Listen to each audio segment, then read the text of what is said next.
발대식을 준비하면서 그 책이 기획이 됐는데요. 책쓰기 협회이니만큼 책으로 먼저 보여주자라는 생각으로 이번 코로나19 이후의 삶 그리고 행복과 세상에 핸드폰으로 책을 쓰다니라는 두 권의 책을 만들고 발대식을 했습니다.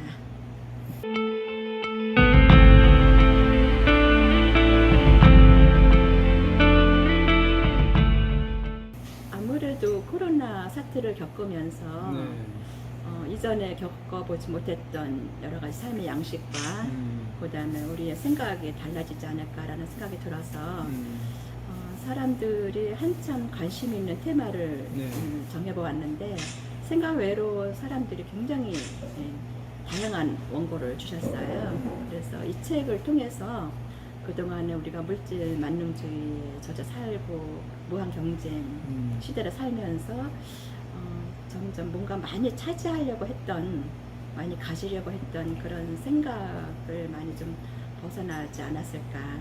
그래서 그러면 이후에 그런 것을 놓았을 때에 우리가 무엇을 추구하며 살아가야 될까, 이런 고민 끝에 행복이라는 주제를 정했습니다. 명에 동참했고요.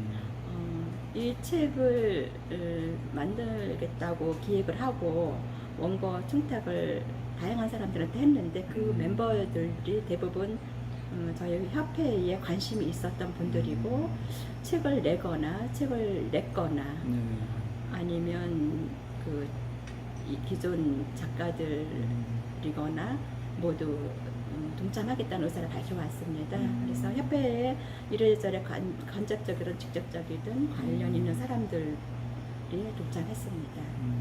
한 달 만에 54명의 책을 냈다고 하면 아무도 믿지 않더라고요. 근데 저희가 그 핸드폰 책쓰기 코칭 협회의 설립 목적이 핸드폰 무료 앱과 구글 드라이버를 통해서 전 세계 어디서 있든 동시에 작업이 가능하다는 거를 저희가 알고 있기 때문에 그 기술을 가지고 동참을 했고요.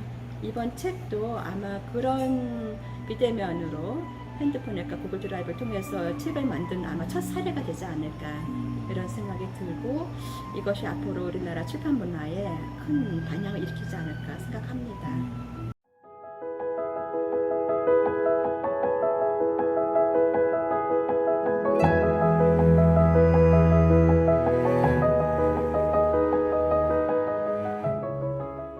핸드폰 책쓰기 코칭 협회의 설립 취지도 그렇지만 책을 내고 싶은 분들이 굉장히 많아요. 작가가 아닌데도 자기 자신의 경험을 좀 나누고 싶고 남겨두고 싶다고 생각하는 그런 저자분들이 굉장히 많다는 걸 저희가 알고 있고 또 그 책을 좀 대필해 줄 수 없겠느냐는 의뢰도 많이 받고 있습니다.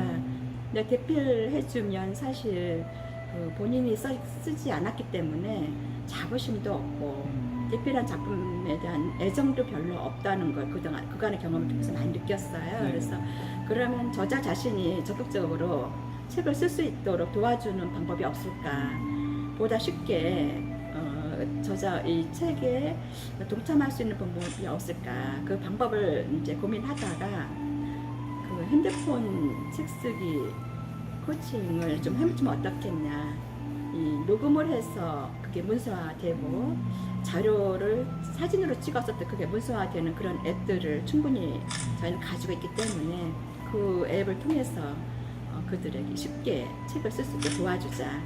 그러면 작가들은 코칭비를 받아서 좋고 저자들은 보다 저렴하게 책을 만들고 본인이 적극적으로 개입해서 책을 만들기 때문에 자부심도 높아질 것이고 출판사도 도움이 되고 거기에 대한 수익이 난다면 일정 부분 청소년 장학금도 줄 수 있고 이런 여러 가지 의미가 함축돼서 그 협회를 만들었고 진행을 했습니다. 그 강의료도 한 50% 절감할 수가 있습니다. 그래서 하루에 한 5시간 정도 강의를 듣는데 아주 쉽게 활용할 수 있는 80이 넘으신 어르신들도 활용할 수 있는 아주 쉬운 앱을 가지고 하기 때문에 굉장히 쉽게 숙지하시더라고요. 그래서 그렇게 앱을 활용해서 책을 쓴다는 것이 그렇죠. 이분들한테는 굉장히 신기한 일이고 또 가능하다는 것을 본인이 이제 배우게 되는 거죠. 이번 책은 저희가 원고 청탁을 할 때 네. 본인이 직접 겪고 느끼고 또 본인 그 경험을 통해서 미래를 예측하는 그런 원고를 저희가 받았습니다. 네. 그 취지에 맞게 다양한 사람들이 초등학생 학부형들은 직접 겪었던 학교 못 가고 온라인으로 수업을 했던 여러 가지 방식을 공유해 주셨고요. 또 외국인 유학생, 그 미얀마 출신의 외국인 유학생은 자기 나라와 우리나라의 그 실상 그것도 비교하면서 그 외국인 유학생으로서의 어려움 그리고 그걸 이겨낸 그런 여러 가지 경험도 공유해 주셨고 기업을 운영하시는 분들은 새로운 그 기술 언택트 시대의 사업의 전망 이런 것도 해주셨고 그래서 굉장히 다양한 시각이 들어와서 그 점이 우리 책의 특징이 아니었나 생각합니다. 출판은 안 그래도 상당히 어려운 상황이었지요. 그런데 말씀하신 것처럼 그 새로운 기회가 될 수도 있다는 생각을 이번 책을 발간하면서 느꼈습니다.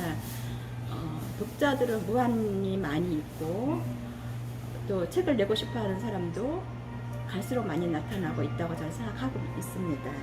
그래서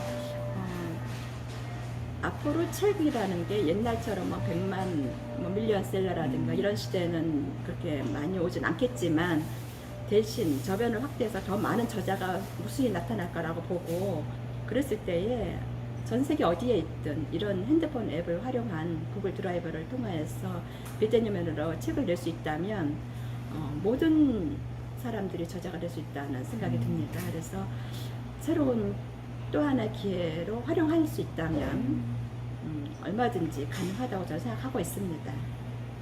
인류에게 던지는 자연의 엄청난 경고라고 저는 생각합니다. 지금처럼 과학의 문명의 그런 발달로 인해서 너무나 우리가 자연을 홀대해 왔는데 그런 거에 대한 반란이 아니었나 생각하고 어떤 재앙이 왔을 때 인류의 위대한 점은 반드시 그것을 극복해내고 새로운 어떤 패러다임을 찾아냈다고 저는 생각하고 있거든요. 이번 기회를 통해서 저희가 좀 더 환경에 관심을 갖고 친환경적인 삶을 개개인이 살아가야 된다고 해서 그래야 인류에는 희망이 있다고 생각하고요. 그런 차원에서 나 자신이 아주 일상 소소한 물건을 아껴 쓴다거나 아니면 정말 스몰 라이프로 추구한다거나 이런 쪽으로부터 시작을 해서 또 거국적으로는 나라와 나라 사이의 어떤 환경적인 그런 조약을 체결해서 서로 지켜가고 관심하고 그렇게 가야 되지 않을까 이렇게 생각합니다. 안 그래도 저희가 이제 설 전날 그 상해에 있던 아들네가 들어와서 B형 독감이 걸리고 그거를 통해서 사회적 거리두기 시작하기 이전에 우리 집은 이미 겪었는데요. 그때 저희가 제일 처음 세운 원칙은 나를 지킴과 동시에 다른 사람을 지켜줘야 된다. 이거는 선택의 문제가 아니라 필수의 문제다. 이 원칙에 저희 온 가족이 합의를 했습니다. 그래서 그 B형 독감이 2주간 나올 때까지 철저히 저희 가족들은 집 안에서도 자기 전까지 마스크를 착용했는데 그것이 아이들한테 엄청난 교육의 시기였다고 저는 생각하고요. 그를 통해서 많은 그 이후에 벌어진 사태를 통해서 우리가 먼저 예방주사를 맞았구나 그렇게 생각하고 있습니다. 그래서 손 씻기라든가 우리가 정부에서 지침 내려오는 뭐 마스크 쓰기라든가 이런 거는 나뿐만 아니라 이 사회 구성원으로 살아가야 될 사람들이 반드시 지켜야 될 의무라고 저는 생각하고 지켜야 된다고 생각합니다. 나 하나쯤이야 괜찮겠지라는 의식이 굉장히 많고요. 자신의 어떤 자유를 위해서 다른 그 제약받는 거에 대한 굉장히 저항이 있는 거를 미국의 뉴스를 통해서 많이 보고 있습니다. 우리 가게 열게 해달라. 우리가 집회를 허가해달라. 왜 내 자유를 막느냐. 이런 시위를 볼 때마다 자유의 자유에 대한 개념이 사회 안전망이 없는 상태에서 자유란 얼마나 위험한가를 저희가 이번에 뼈저리게 느꼈다고 생각합니다. 그 자유를 쟁취해서 그 어떤 그 피해를 만약에 입었을 때에 다른 사람들은 물론이거나 결국 그게 부메랑처럼 돌아 자신에게도 그런 피해가 반드시 올 거라고 저는 생각하고 있습니다. 그래서 저 산골 오지에서 혼자 살고 있지 않는 한 같이 살고 있는 이 사회에서는 자유에 대한 개념도 다시 정립을 해야 되지 않을까 이런 생각이 들어서 나 하나쯤이야 마스크 벗어도 괜찮겠지, 이거 만져도 괜찮겠지, 모르는 아기 발 만져도 괜찮겠지, 이런 의식은 많이 저희가 수정해야 되지 않을까. 사람과의 물리적 거리가 멀어졌지요. 보고 싶은 사람 늘 가깝게 만나서 차 한잔 마시고 일상을 나누는 것이 올 수 없겠으니까 그런 거에서 굉장히 아쉽고 많이 힘들지만 그렇게 물리적 거리가 멀어졌다고 해서 마음의 거리까지 멀어지면 안 되겠다는 생각이 들고요. 그럴수록 더 저희가 그 예상 뜻밖의 8명이 한 집에 살아야 될 대가족 제도가 몇 달 동안 겪었을 때에 처음에 저희가 한 달 동안 너무 힘들었거든요. 가족 간의 그 물리적 거리, 공간을 공유해야 되는 것, 또 라이프 스타일이 바뀌어야 되는 것. 근데 그 한 달을 지나고 나니까 저희가 대가족 제도의 그 장점, 또 어른에 대한 예의, 가족 간에 지켜야 될 배려, 이런 걸 너무 많이 배웠어요. 아이들이 그러니까 10살, 12살, 13살 초등학교 3명이 있었는데 지금은 전혀 안 싸우고 울지도 않고 잘 이렇게 배려하면서 가는 거 보면서 인간은 적응의 동물이고 우리가 잊었던 대가족 제도의 가치, 그걸 저희 집안에서는 재발견한 아주 소중한 기회였다고 생각하고 있습니다. 역할 분담 철저히 해서 그걸 서로 지켰고요. 그런 것들을 통해서 반드시 이 기회가 나쁘다고는 볼 수 없고 우리에게 다시 생각해 볼 기회, 그 다음에 마음의 거리 줄이기, 이런 차원에서 굉장히 저는 도움이 됐다고 생각하고, 이 업무적인 분야에서는 비대면 업무 방식을 적극적으로 도입을 빨리 앞당겨서 특히 출판계에서는 저는 아주 획기적인 시기였다고 저는 생각하고 있습니다. 이미 진행하고 있고요. 이번 기회를 그냥 흘려보내기엔 너무나 우리가 겪은 게 많고 잃은 게 많습니다. 그래서 저희 책의 뒤에 카피 문구처럼 이번 기회가 어떤 우리 삶의 백신으로 삼아서 좀 더 그 소유나 아니면 물질 만능주의 삶에서 좀 더 사람답게 살아가기, 또 사람을 존중해주는 삶의, 그다음에 자연을 좀 더 우리가 아끼고 사랑하는 그런 기회로 삼지 않으면 인류에는 희망이 없다고 생각합니다. 이번 기회를 정말 삶의 백신으로 삼아야 된다고 생각합니다. 이번 책을 통해서 수많은 필자를 만났는데 그분들의 이야기가 이제 많은 분들이 참여하다 보니까 충분한 이야기가 좀 부족했다는 생각도 들고, 그래서 한 분 한 분에 대한 그 경험과 그분의 이야기를 좀 더 깊이 있게 들여다볼 수 있는 책을 또 한 번 내고 싶은 생각도 있고, 그다음에 협회에서 다음에 제가 계속 상반기 하반기 책을 내고 싶은데 그때마다 하나 테마를 제가 정할 겁니다.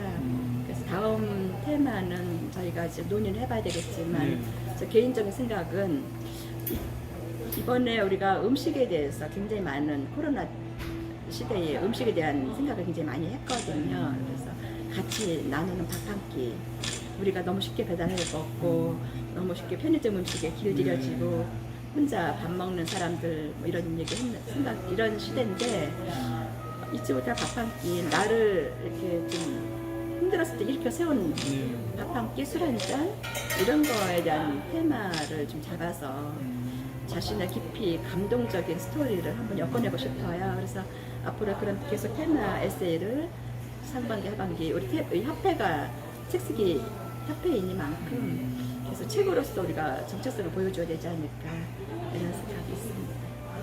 이상입니다. 수고하셨습니다.